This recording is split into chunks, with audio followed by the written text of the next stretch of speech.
Hello guys, আসসালামু আলাইকুম। Welcome to my new video. আজকে আমি দেখাবো কিভাবে সহজ পদ্ধতিতে জলপাইয়ের আচার বানানো যায়। এখন তো জলপাইয়ের সিজন, তো পাশের বাসা থেকে এক আন্টি অনেকগুলো জলপাই দিয়ে গেল, আর আম্মুকে বললাম যে আম্মু জলপাইগুলো দিয়ে আমাকে মজার আচার বানিয়ে দাও। প্রথমে জলপাইগুলো আম্মু সুন্দর করে কেটে নিচ্ছিল, পরে রসুন, জিরা, পাঁচফোড়ন সাথে সরিষা সুন্দর করে বেটে নিচ্ছিল। আম্মুর হাতের আচার অনেক টেস্টি, না খেলে বুঝতেই পারবেন না কত মজার আম্মুর হাতের আচার। তো আম্মুর সব বাটাবাটি করতেছিল আর আমি বসে বসে দেখতেছিলাম। পরবর্তীতে আম্মুর সব বাটা আস্তে আস্তে শেষের দিকে প্রায় সব বাটা কমপ্লিট। পরে হচ্ছে জলপাইগুলো স্টেনার দেওয়া হয়ে গেছে। এদিকে পাঁচফোড়ন, জিরা সব কিছু ভেজে নিচ্ছে, এটা মনে হয় গুঁড়ো করে তারপরে আচারের মধ্যে দিবে। আম্মু এখন পরিমাণ মতো সরিষার তেল কড়াইয়ের মধ্যে দিয়ে দিচ্ছিল। তেলটা যখন গরম আসতেছিল তখন আম্মু দারচিনি, এলাচ, তেজপাতা সব কিছু দিয়ে ভাজতেছিল, সাথে একটু নাড়ানাড়ি করতেছিল।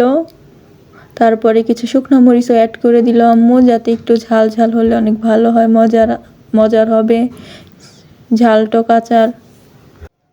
এখন এটাকে সুন্দর করে নেড়ে চেড়ে নিতেছে। এরপরে কিছু এক্সট্রা পাঁচফোড়ন দিয়ে সুন্দর করে নেড়ে নিচ্ছিল। নেড়ে নেওয়ার পরে সব মশলা বাটাগুলো এখন এটার মধ্যে অ্যাড করে আবারও নাড়াচাড়া শুরু করে দিল।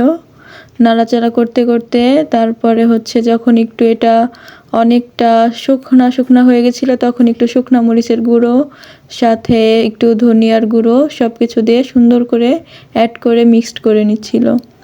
আর তারপরে মা 3 কাপ হচ্ছে চিনি দিয়ে দিল এটার মধ্যে। ক্রামিলের মতো বানাবে মেবি, আমি তো জানি না। পরে ক্রামিলের মতো বানানো শেষে আম্মু পরে হচ্ছে একটু হালকা করে পানি দিয়ে দিল। পানি দেওয়ার পরে একটু গরম মশলার গুঁড়ো অ্যাড করে দিল। অ্যাড করে সুন্দর করে নেড়ে নিচ্ছিল। নেড়ে নেওয়ার পরে দেখতে অনেক সুন্দর একটা কালার আসছিল। যখন দেখলো এটা একটু আঠালো আঠালো হয়ে গেছে, তখন জলপাইগুলো ঢেলে দিল। ঢেলে দেওয়ার পরে সুন্দর করে আবার নেড়ে নিচ্ছিল। নেড়ে নেওয়ার পরে এখন 10 মিনিট হচ্ছে এটা ঢেকে রাখবে। ঢেকে রাখার পরে যখন হালকা একটু সিদ্ধ সিদ্ধ ভাব হবে, পরে আবার এই ঢাকনাটা তুলে দিবে। ঢাকনাটা তুলে দেওয়ার পরে কেমন একটু ঘেমে ঘেমে গেছিলো এই জলপাইগুলো, যা দেখতে একেবারে কেমন সিদ্ধ সিদ্ধ ভাব হয়ে গেছিলো।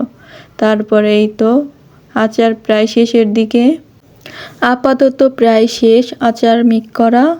এই তো আচার সিদ্ধ হয়ে যাচ্ছিল জলপাইগুলো। এখন আম্মু হচ্ছে এটার মধ্যে দিয়ে দিবে পাঁচফোড়নের গুঁড়োগুলা, যেগুলো গুঁড়ো ব্লেন্ডারে করে রাখছিল সেই গুঁড়োগুলো উপর দিয়ে দিয়ে দিচ্ছিল, যাতে বেশি বেশি ঘ্রাণ হয় আর এটা খেতে অনেক সুস্বাদু হয়। দিয়ে সুন্দর করে নেড়ে মিক্সড করে নিচ্ছিল, যাতে ভালো করে সব জায়গা সবগুলো জলপাইয়ের গায়ে সুন্দর করে মিক্সড হয়। বারে বারে দিচ্ছিল আর নেড়ে নেড়ে দিচ্ছিল। নেড়ে দেওয়ার পরে সুন্দর করে মিক্সড করা শেষ। এই তো আচারটা এখন দেখতে কি সুন্দর হয়েছে। আর এটাই হচ্ছে ফাইনাল আচারের লুক, দেখতে ওয়াও ইয়াম্মি। ভিডিওটা ভালো লাগলে অবশ্যই সাবস্ক্রাইব করে চ্যানেলটি পাশে থাকবেন, আর লাইক কমেন্ট করে অবশ্যই জানাবেন এরপরে কি ভিডিও দেখতে চান আপনারা। আল্লাহ হাফেজ।